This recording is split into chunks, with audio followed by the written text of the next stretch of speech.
नमस्कार। उनकी कलम मेरी आवाज़ में आप सभी का स्वागत है। आइए सुनते हैं कहानी महकते रिश्ते, जिसे लिखा है हमारी चहेती लेखिका मालती जोशी जी ने। Good morning madam. Morning doctor Bundela, आइए आइए। आप ही की राह देख रही थी। कोई खास बात मैम? भाई वो मिसेस त्रिपाठी आ गई हैं। सोचती हूँ कल ऑपरेट कर ही डालें। तुम ज़रा इनिशियल चेकअप कर लो। कौन मिसेस त्रिपाठी मैडम? परसों तुम्हें पेपर्स नहीं दिखाए थे मैंने? तुम कह रही थी कि मोनोग्राफी रिपोर्ट पढ़कर तो मुझे गश आ रहा है। It is an interesting case, you know. Open करने पर हमें क्या क्या दिखाई देगा, कहना मुश्किल है। इसीलिए चाहती हूँ कि कल तुम मेरे पास रहो। ऐसे ही तो सीखते हैं। लेकिन मैडम, क्या स्टेज में ऑपरेट करना ठीक होगा? क्या वे सस्टेन कर पाएंगी? तो दूसरा कोई चारा भी तो नहीं है। और जहाँ तक सस्टेन करने का प्रश्न है, मैंने उनके बेटों से साफ कह दिया है कि द चांस ऑफ 50-50। और वे लोग मान गए। क्यों नहीं मानेंगे? बीमार, बूढ़ी और अपाहिज माँ को घर में चाहता कौन है? वह तो परिवार पर बोझ होती हैं। लोग तो इंस्टेंट रिजल्ट चाहते हैं, इस पार या उस पार। अरे, तुमने इतना बुरा सा मुंह क्यों बना लिया? अभी नई नई हो ना, इसलिए। जब मुझ जैसी सीजन्ड हो जाओगी तब समझोगी कि मैं गलत नहीं कह रही थी। वैसे भी इस प्रोफेशन में ज़्यादा भावुक होने से काम नहीं चलता। जाओ, अब जाकर पेशेंट्स का मुआयना कर लो। Prepare her mentally and physically, understand? Deluxe room number 5। कमरे का नंबर ही बता रहा था कि मैडम ने तगड़ा मुर्गा फांसा है।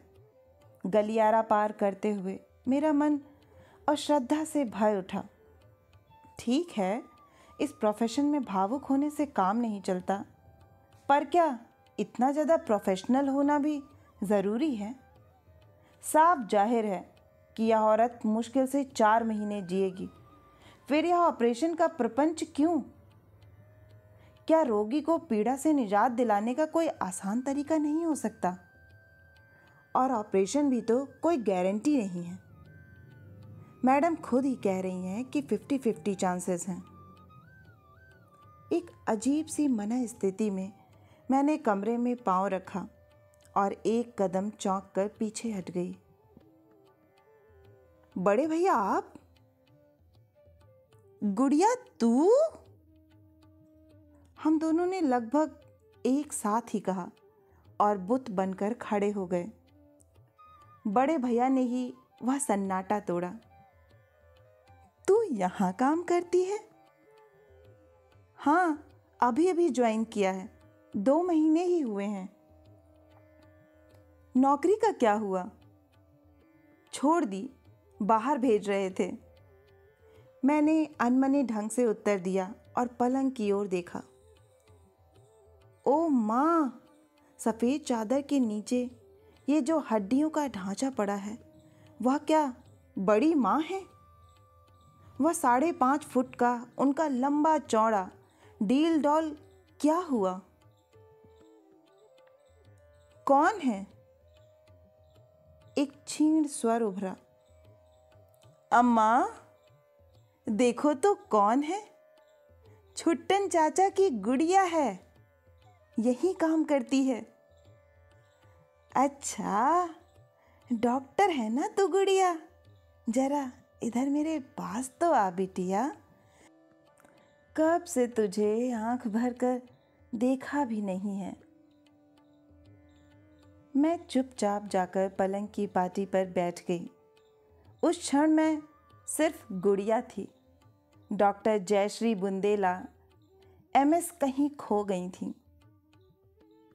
अम्मा, अब तुम सारी चिंता छोड़ दो। अब तो अपनी गुड़िया है यहाँ, वह सब संभाल लेगी। हाँ बेटा, अब चिंता काहे की। अब तो मेरी बिटिया मुझे मिनटों में चंगा कर देगी। इतनी सी बात कहते हुए भी वे हाँफ गईं। मैंने उनके सिर पर हौले से हाथ फेरा, औपचारिक से 2 जुमले कहे और केस पेपर्स बगल में दबाए वहाँ से उठाई। चेकअप करने का मुझे हौसला ही ना रहा। मुझे मालूम था बड़े भैया गलियारे में काफ़ी दूर तक मेरे पीछे चले आए थे, पर मैंने जानबूझकर मुड़कर नहीं देखा। वे क्या पूछेंगे मुझे मालूम था, पर मैं मैडम अवस्थी की तरह स्पष्ट उत्तर नहीं दे सकती थी। मैंने इंटरकॉम पर मैडम से सिरदर्द का बहाना किया और अपनी टीवीएस निकालकर सीधी सड़क पर चली आई। नर्सिंग होम के गेट से बाहर आने के बाद ही मैं खुलकर सांस ले सकी। मन इतना शांत सा था कि मैं दिशा ज्ञान से शून्य होकर ही गाड़ी चला रही थी। पर जब पापा के यहाँ आकर रुकी तो मैं समझ गई कि मैं भ्रमित थी, पर मेरे अंतर्मन की प्रेरणा सही काम कर रही थी। इस समय मुझे और कहाँ जाना था। रोता हुआ बच्चा माँ की गोद में आकर ही तो मुँह छिपाता है, लेकिन माँ तो खुद ही रो पड़ी। सारा किस्सा सुनकर एकदम व्याकुल हो उठी वे। जीजी इतनी बीमार चल रही हैं और हमें किसी ने खबर तक न की। गुड़िया, आज मुझे अपने साथ तो ले चल, मैं सुरेश की ऐसी खबर लूंगी। कोई ज़रूरत नहीं है, पापा गुर्र रहे हैं। क्यों? ज़रूरत क्यों नहीं है? यह तो संयोग की बात है कि वे लोग गुड़िया के नर्सिंग होम में आए हैं, नहीं तो हमें पता नहीं कब खबर लगती। पापा एकदम उबल पड़े। संयोग वगैरह सब बकवास है। वे जानबूझकर यहाँ लाए होंगे ताकि कुछ बचत हो जाए। पर बेटे, बिल्कुल भी रियायत करने की ज़रूरत नहीं है। सुरेश पैसों में खेल रहा है आजकल। मैं तो कहता हूँ दुगना बिल बनाओ। ओफो, रिलैक्स पापा, आप क्यों अपना बीपी बढ़ा रहे हैं? मुझे इस नाटकबाजी से नफरत है। लेकिन इसमें नाटकबाजी क्या है पापा? नर्सिंग होम क्या मेरे नाम से चलता है? वह तो डॉक्टर अवस्थी अपने क्लिनिक से पेशेंट्स घेर कर ले आती हैं। हम तो ऑपरेशन टेबल पर उनकी सूरत पहली बार देखते हैं। और बड़े भैया को तो शायद मेरा नाम भी याद नहीं होगा, न नया न पुराना। वे तो बस गुड़िया को जानते हैं। अब मुझे ही लीजिए, पूरी केस हिस्ट्री पढ़ गई, पर यह पता नहीं चला कि यह राम किशोरी त्रिपाठी। चुप कर, माँ झल्लाई। बड़ों का नाम इस तरह लेते हैं? ओफो माँ, मैं तो सिर्फ यह बताने की कोशिश कर रही हूँ कि कागज़ पर चलने वाले नाम और होते हैं। खैर, नाम की बात तो जाने दो। अगर आज बड़े भैया कमरे में ना होते तो मैं बड़ी माँ को देखकर भी नहीं पहचान पाती। इतनी दुबली हो गई हैं कि तुम कल्पना नहीं कर सकती। वे लोग तो तुम्हें पहचान गए हैं ना। अब इस बात का खूब ढिंढोरा पीटेंगे। शादी में तो एक जन भी झांकने को नहीं आया, पर अब सबका प्यार उमड़ पड़ेगा। प्लीज पापा। पापा को चुप कराना भी एक समस्या है।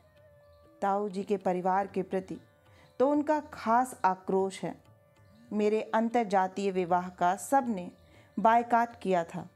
इस बात को वो भूल नहीं सकते। मन से या बेमन से उन्होंने भाई के 4 बच्चों की शादी में शिरकत की, यथाशक्ति सहायता भी की थी। पर उनकी इकलौती बेटी की शादी में सब लोग ठेंगा दिखा गए। इस अपराध को वे कभी क्षमा नहीं कर सकते।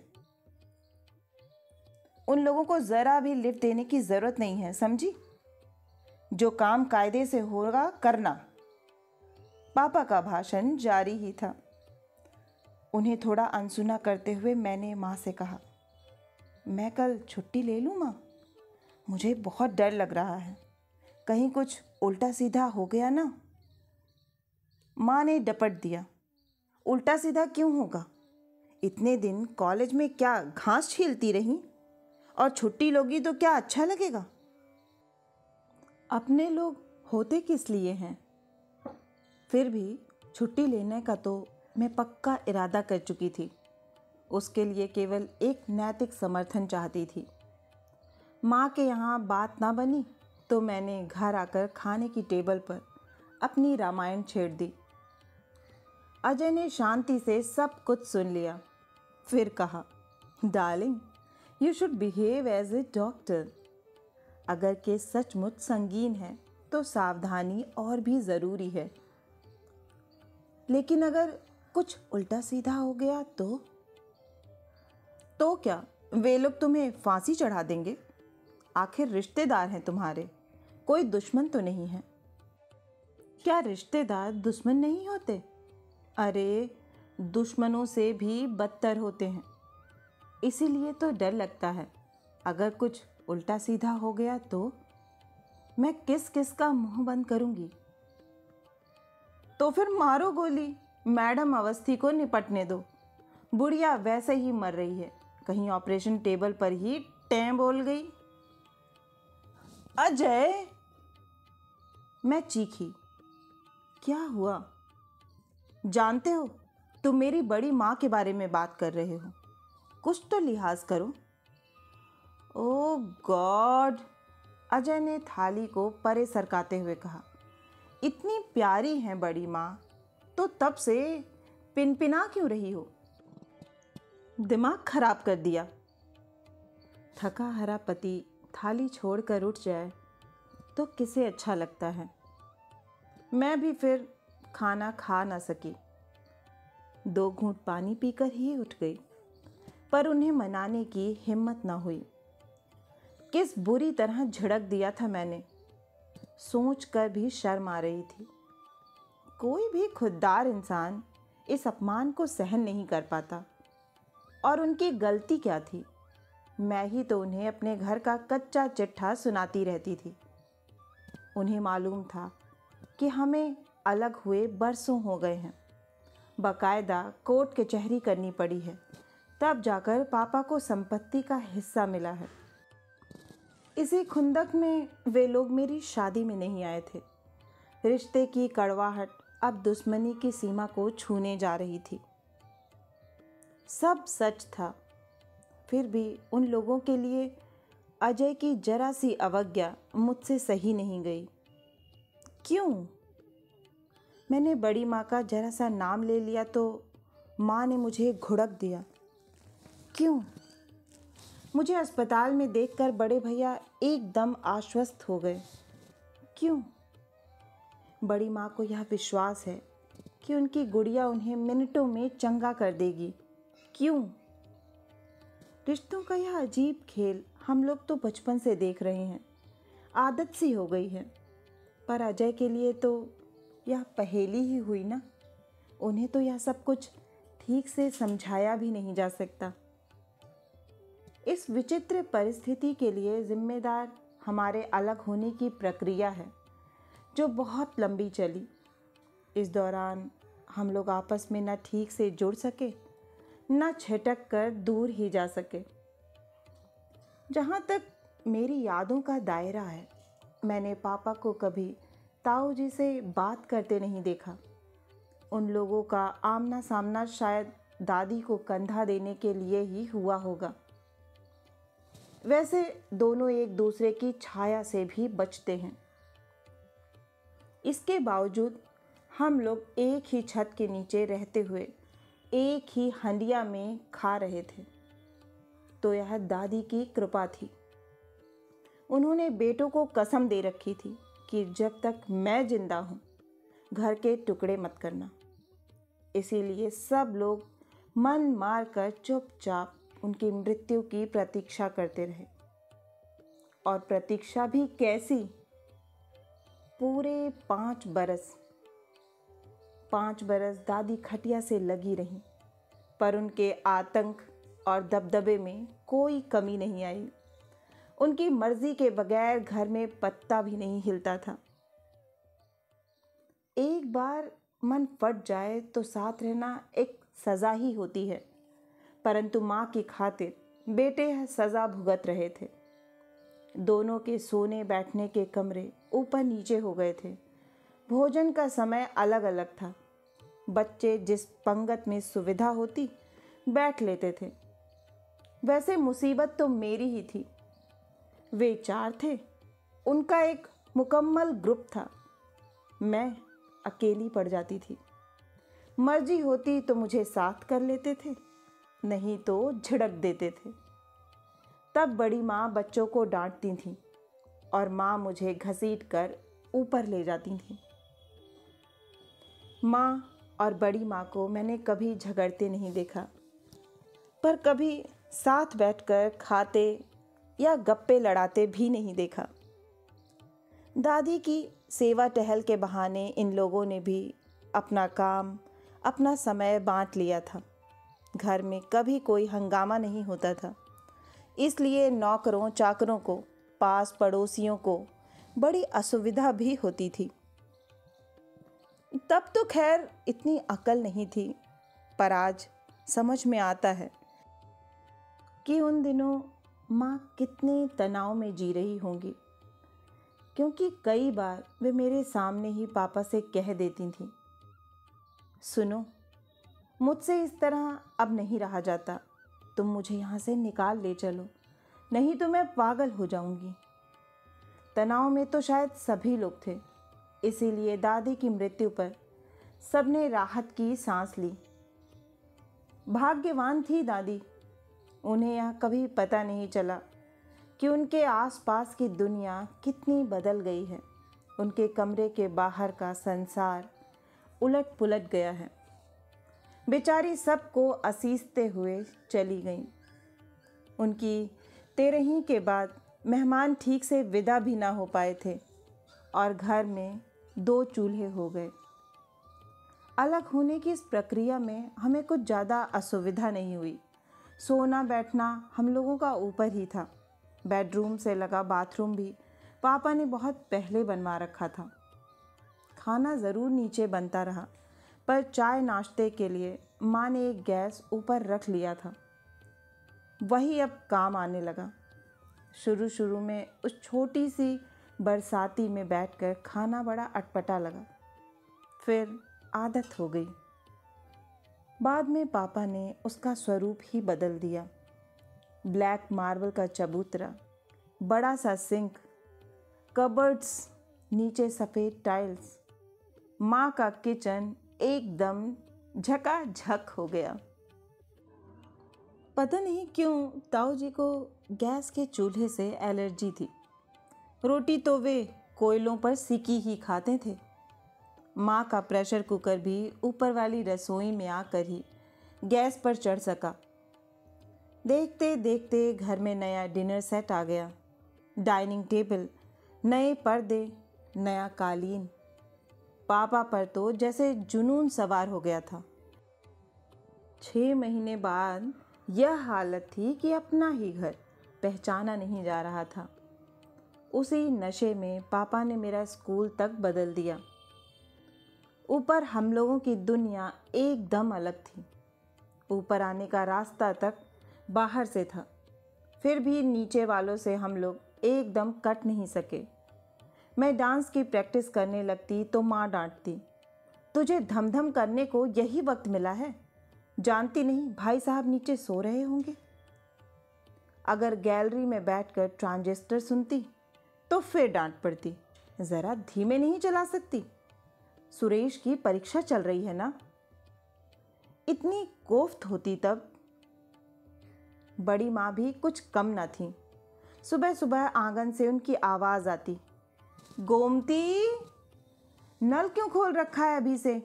जानती है ना 8 के बाद पानी ऊपर नहीं चढ़ता। पहले झाड़ू कर ले, बर्तन बाद में धोते रहेंगे। पानी कोई भागा नहीं जा रहा, 9 बजे तक रहता है। दूध वाला नीचे से आवाज़ लगाता तो उसे डपट देती। क्यों रे गणेशी, तेरे पाँव में क्या मेहंदी लगी है? 4 सीढ़ियाँ नहीं चढ़ सकता जो यहाँ खड़ा गलगला रहा है? छोटी कितनी बार ऊपर नीचे करेगी, बोल तो।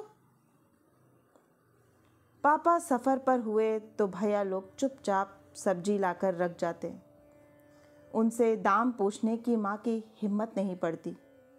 कहीं बुलावे में जाना होता तो देवरानी जेठानी घर से भले ही साथ ना निकलती, पर वहाँ जाकर जरूर पास पास बैठती। लोगों की उत्सुक आंखें निराश हो जाती। और यह सब उस समय हो रहा था जब पापा और ताऊ जी कोर्ट में बुरी तरह लड़ रहे थे। पापा को घर के माहौल में घुटन हो रही थी। वे शहर के दूसरे छोर पर छोटा सा बंगला लेना चाहते थे, पर उसके लायक नगद उनके पास नहीं था। वे ताऊ जी से अपने हिस्से की कीमत मांग रहे थे। ताऊ जी ने साफ कह दिया था कि मेरे पास फूटी कौड़ी नहीं है। मकान में तुमने जो हिस्सा चाहा था तुम्हें दे दिया। अब मैं लड़कियों की शादी करूं कि तुम्हारे चोंचले ही पूरे करता रहूं। उन दिनों की 2 घटनाएं आज भी मन में उतनी ही ताज़ा हैं। मैंने जो नया स्कूल ज्वाइन किया था, वहाँ का वातावरण काफ़ी उन्मुक्त था। मुझे सहेलियाँ भी बहुत खुले विचारों वाली मिली थीं। पहले वाले स्कूल में तो दीदी लोगों के रौब में रहना होता था, उन्हीं के साथ जाना आना पड़ता था।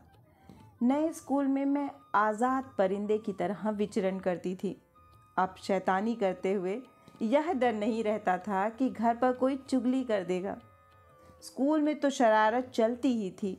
हमारा ग्रुप तो सड़क पर भी मस्ती करता था।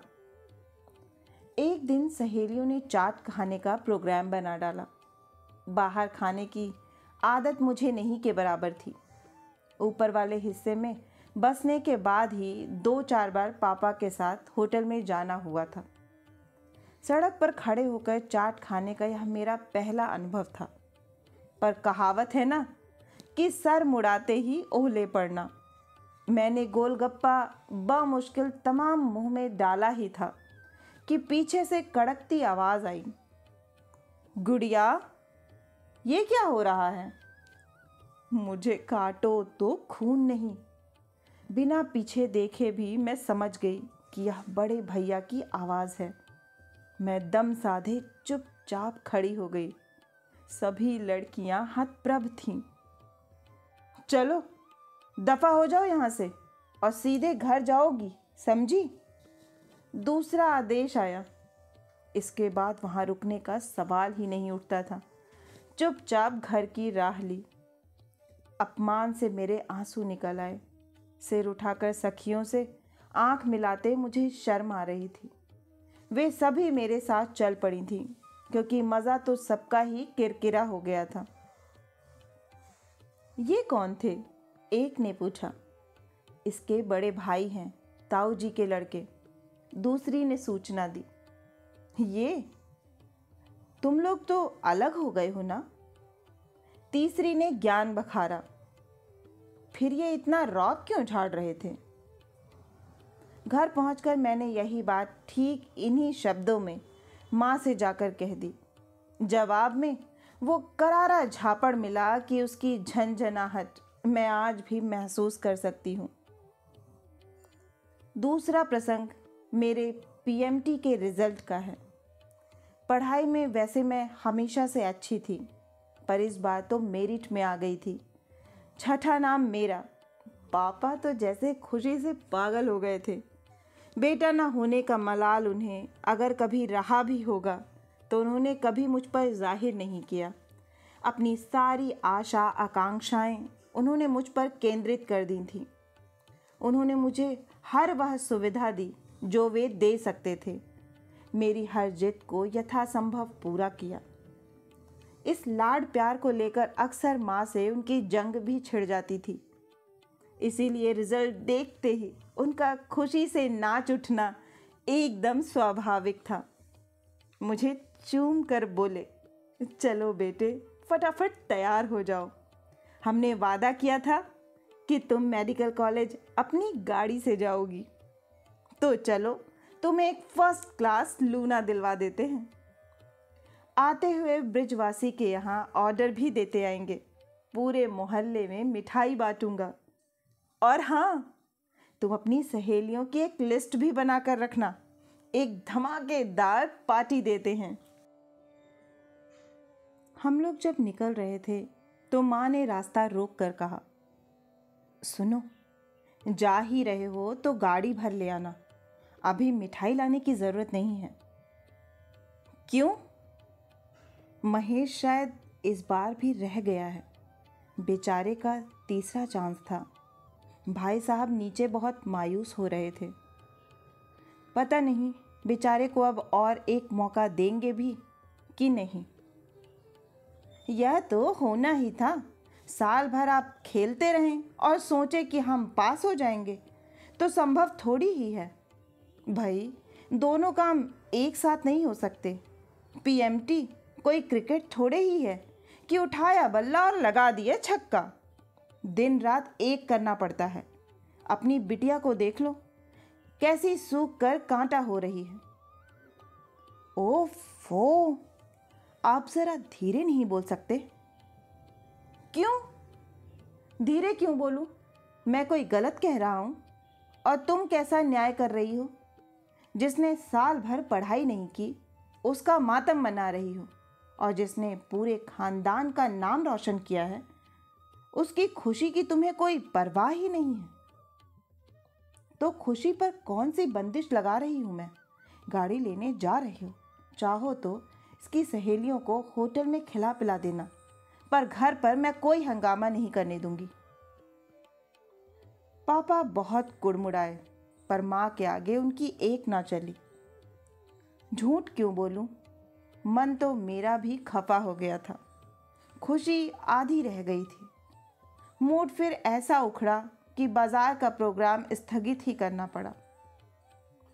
अब तक घर में प्रथा चली आ रही थी कि परीक्षा से पहले और रिजल्ट के बाद बच्चे बड़ों का आशीर्वाद ज़रूर लेते थे। पर उस दिन नीचे जाने का साहस नहीं हुआ। लगा पता नहीं वे क्या सोचेंगे। कहीं यह न समझ लें कि जानबूझकर उनका जी जलाने के लिए नीचे उतरी हूँ। आश्चर्य तो यह कि माँ ने भी आग्रह नहीं किया।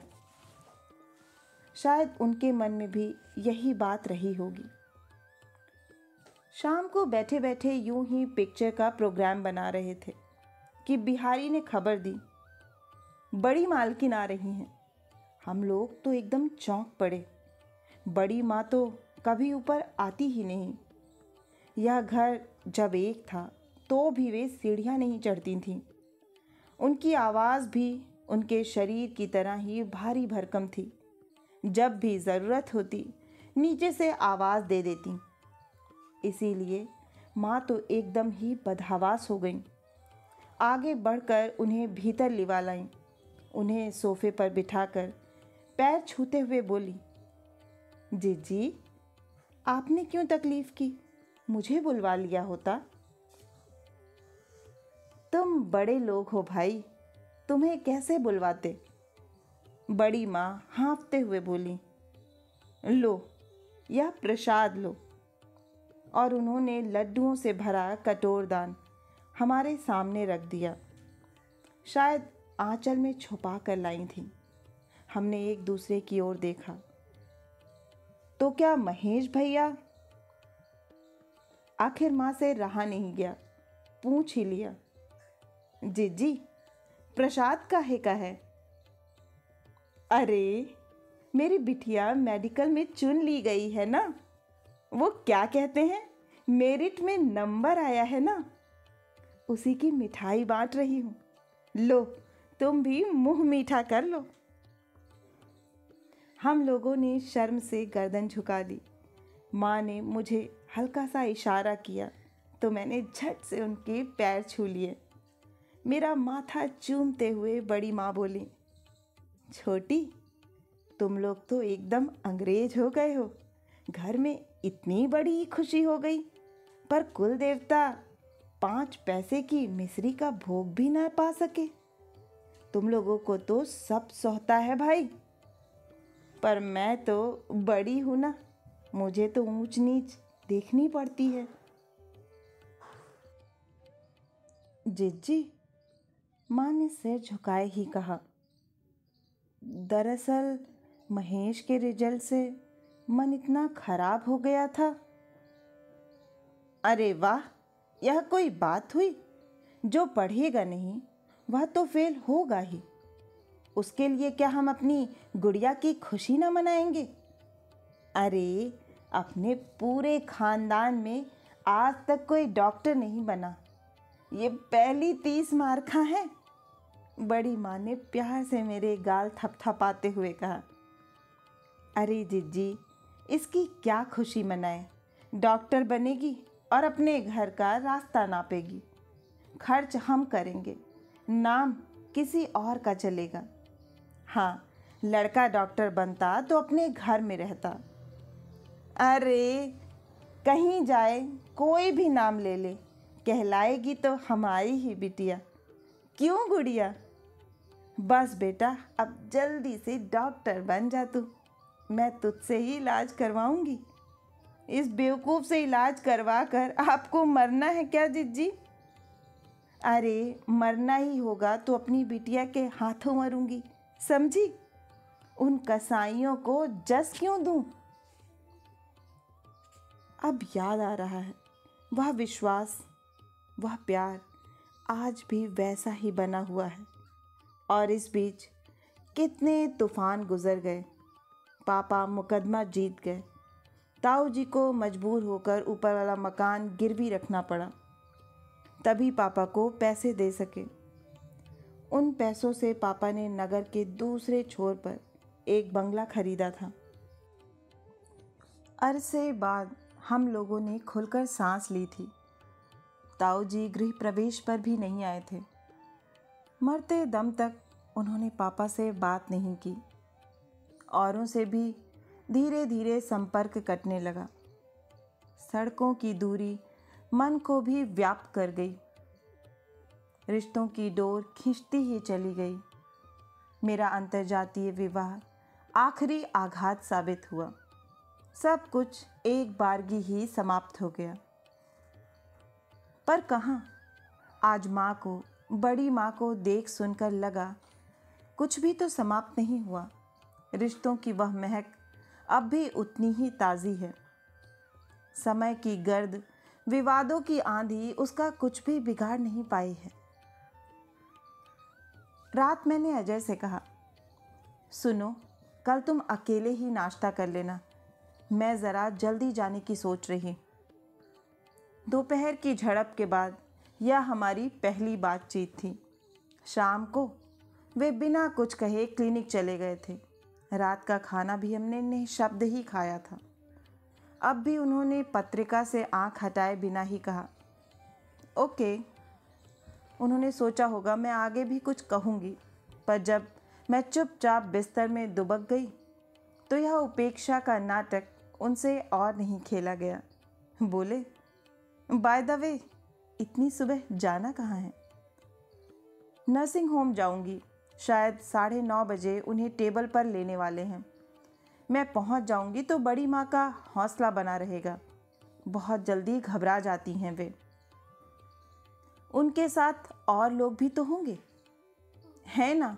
बेटे हैं, बहुएं हैं, पर बेटे तो आप जानते हैं, ठस होते हैं। संवेदनाओं से उनका दूर का भी रिश्ता नहीं होता। और बहुएं तो खैर बहुएं ही हैं, वे बेटी की जगह थोड़े ही ले सकती हैं। वे कुछ देर तक मुझे गौर से देखते रहे, फिर बोले, तो गोया अब आप ऑपरेशन में भी हिस्सा लेंगी? Of course. सुबह तो आपके ख्यालात कुछ और थे। हाँ, उस समय मैं कुछ दूसरी तरह से सोच रही थी, पर अब लगता है डॉक्टर को इतना डरपोक नहीं होना चाहिए। दरअसल मैं इसलिए घबरा रही थी कि ईश्वर न करे, पर ऑपरेशन के दौरान ही कुछ अघट घट जाने की पूरी संभावना है। दुर्भाग्य से अगर ऐसा हो गया तो मेरा वहाँ होना बहुत ज़रूरी है। कम से कम वे अजनबी लोगों के बीच अकेली तो ना होंगी। कोई तो अपना उनके पास होगा जो आखिरी सांस तक उनका हाथ थामे रहेगा। ब्रेवो!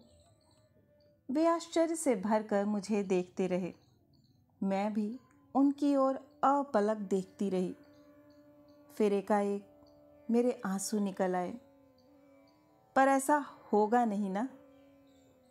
मैंने आकुल स्वर में पूछा और भर भरा कर रो पड़ी। उस समय मैं डॉक्टर नहीं थी, सिर्फ गुड़िया थी, जिसके लिए बड़ी माँ ने कहा था, मरना ही होगा तो अपनी बिटिया के हाथों मरूंगी। उन कसाईयों को जस क्यों दूं? आशा है कि आपको यह हृदय स्पर्शी कहानी बहुत ही पसंद आई होगी। अगर पसंद आई है तो एक लाइक करें, अपनों के साथ शेयर करें। नीचे कमेंट बॉक्स में कमेंट करके बताएं कि आपको कहानी कैसी लगी। और अगर आप इस चैनल पर नए हैं और इससे जुड़ना चाहते हैं तो इसे सब्सक्राइब करना ना भूलें। फिर मिलती हूँ एक नई कहानी या कविता के साथ। तब तक के लिए आप सभी का कहानी सुनने के लिए बहुत बहुत धन्यवाद।